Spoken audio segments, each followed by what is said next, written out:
Hello everyone, this is Stephen Balch, your instructor for Legal Environment of Business at Ozarka College. Today what I'm going to do is give you a little bit of feedback on the chapters 23 and 24 activities that I graded earlier this week. And then I'm going to tell you what we've got coming up for due for chapters 25 through 27. Alright, so like I said, I did finish grading the chapters 23 and 24 activities earlier this week. Hopefully you've already gone in and looked at your grades and read the corresponding grading comments for those activities. If you haven't done that yet, go ahead and do that as soon as you can, and let me know if you have any questions at all. Overall, most of you did well on those chapters 23 and 24 activities. The discussion that we had for this set of chapters that dealt with the ethical implications of giving holders in due course special rights, I thought that went very well. And I always enjoy reading everyone's comments, and hopefully you learned some valuable information from that particular discussion. You were able to kind of see the real world impact of the laws and regulations and so forth that we're learning about in the course. All right. So keep up the good work on the discussions and the assignments. Now, I did notice there are a couple of you that seem to be not using your own words on the discussions and the assignments for this class. And just as a reminder, using someone else's words as your own is a clear violation of the academic integrity policy of the college and can result in you receiving an F in the course. So just kind of keep that in mind. I know I was a college student myself at one point. It's been a long time, but I do remember that, there is a tendency to try to find shortcuts and limit the amount of time that you have to spend on coursework. But when you use shortcuts that result in you basically submitting someone else's work as your own, you have to kind of keep in mind that that is a violation of the academic integrity policy, and I have to act on that. So just kind of keep that in mind. Now, with that being said, I don't mind at all. In fact, I encourage you to use, do research and, use Google and other search engines to learn more about the concepts that we're learning about in the course. And you can even use AI to help you better understand the concepts if that's something that helps you.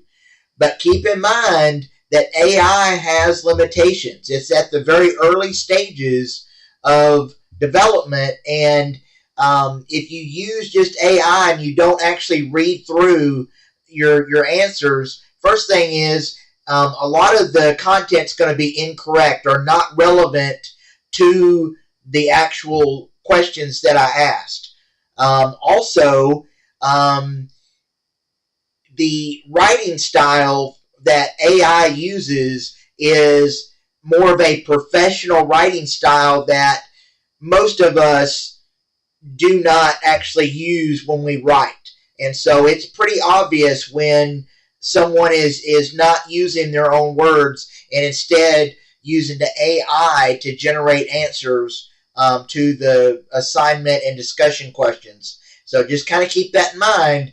Also, another thing to kind of keep in mind is when you use AI to do your work for this class and you're not actually putting the information into your own words, you're kind of, in a way, kind of robbing yourself of learning the course material.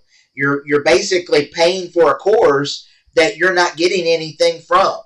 And so you're really hurting yourself when you do that. So just, and I know most of you are doing it the right way. Most of you in this class are, using your own words, but there are a couple of you that really need to think about making sure that you don't rely on those online tools 100%, because again, a lot of times it's going to give you incorrect information anyway.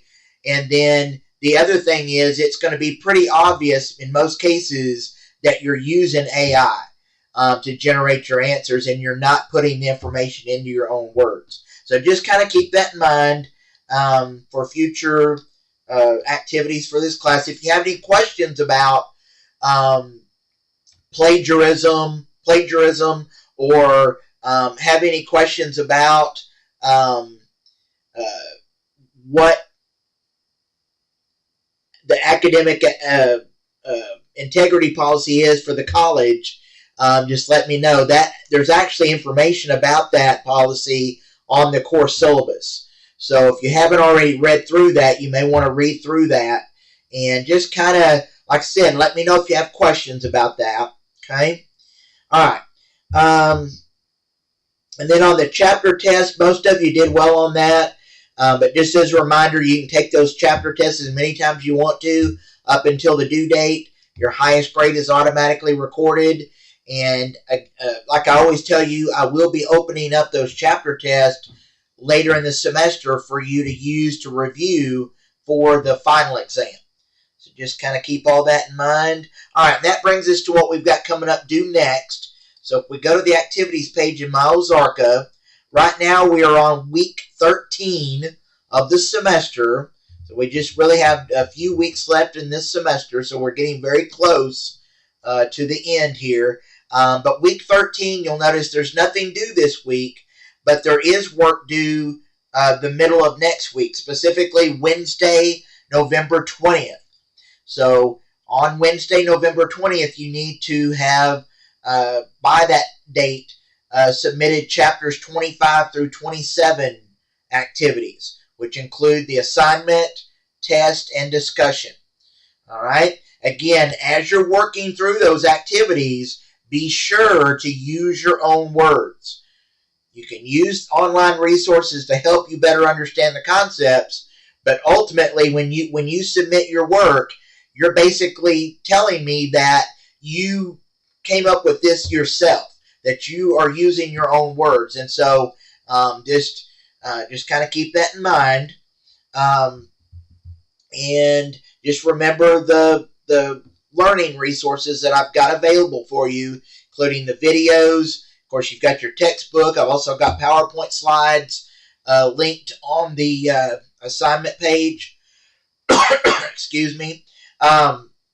So just be working on that, and let me know if you have any questions. Chapters 25 through 27, by the way, deal with employment law and agency law. So you'll learn about agency law, termination of agency, the types of agencies, such as the number one type of agency is between employer and employee. But there are some other ones, and it'll in your book it will describe those other types of agencies. But the number one type of agency that's formed in a business is between employer and employee. All right, in any type of relationship like that in business, there's going to be some type of agency that's formed, and there are specific laws in business that deal with those relationships when agencies are formed.